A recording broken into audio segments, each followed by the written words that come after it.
ایک غریب آدمی بدو رات کے وقت وہ کہیں بیچارہ صبح سے چلا تھا، مدینے پہنچتے اسے رات ہو گئی۔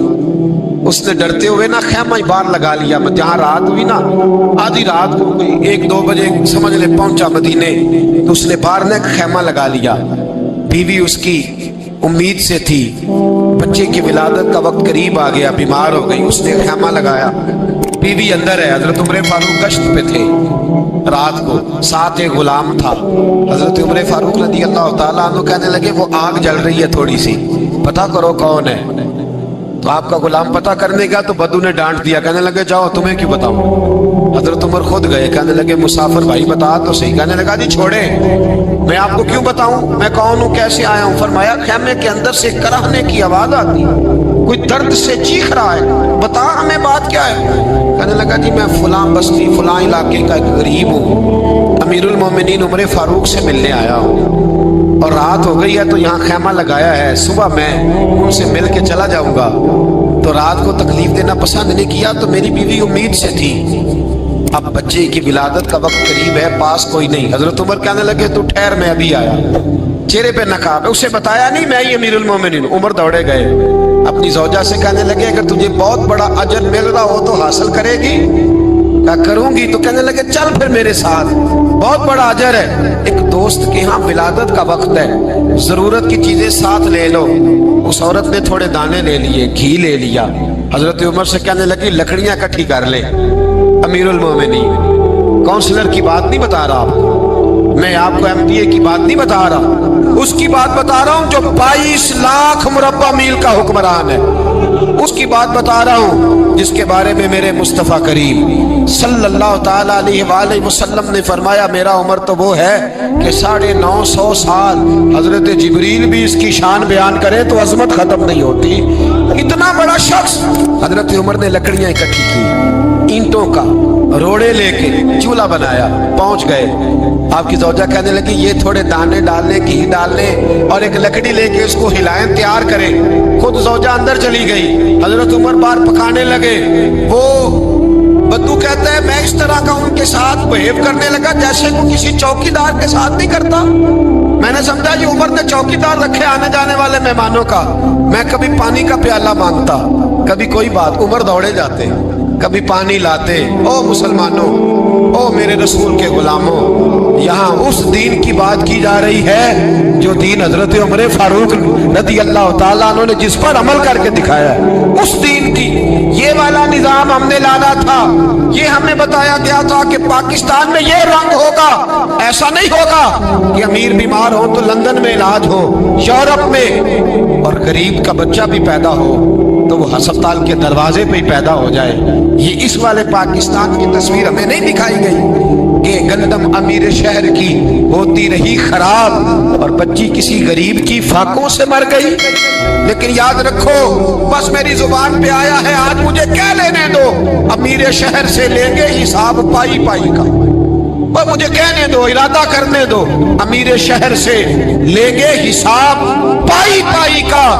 بس غریب شہر کے بچے تو جوان ہونے دو، ذرا ہمارے بچوں کو بڑا ہو لینے دو، ذرا انہیں اپنے دین کو سمجھ لینے دو، ہم ہمیں پوچھیں گے۔ اور اگر یہاں غریب نہ پوچھ سکے تو میرے نبی پاک نے فرمایا قیامت والے دن غریب ہی طاقتور ہوں گے، وہ دن ہوگا ہی غریبوں کا، یہ تمہیں پوچھیں گے۔ تمہیں ہوٹل میں نا ایک بابا جی برتن مانجتے تھے، بوڑھے آدمی تھے، 70 سال کے قریب عمر تھی۔ ان کا ایک بیٹا تھا، ایک بہو تھی، ایک پوتا تھا، لیکن وہ بیچارے بیٹا بیمار رہتا تھا تو لہذا وہ خود مزدوری کرتے۔ کہتے ایک دن وہ بابا جی میرے پاس آئے، کہنے لگے میم صاحبہ 2-4 دن کی چھٹی چاہیے۔ تو میں نے کہا خیریت ہے؟ کہنے لگے میڈم میرا بیٹا فوت ہو گیا۔ بیٹا، آپ کو پتہ ہے باپ کا جنازہ پڑھنا آسان ہے، بیٹے کا جنازہ اٹھانا بڑا مشکل کام۔ کہتی ہے میں کچھ لکھ رہی تھی، میرے ہاتھ سے قلم گر گیا، میں نے خود گاڑی بھیجی، بابا جی گاؤں چلے گئے جہاں وہ رہتے تھے۔ کہتی 2-3 دن کے بعد میں اور میرا شوہر گئے تو رستے میں ہم باتیں کر رہے تھے کہ کیا تعزیت کریں گے، ایک ہی بیٹا تھا، کوئی رشتہ دار بھی نہیں، تو اس کی تو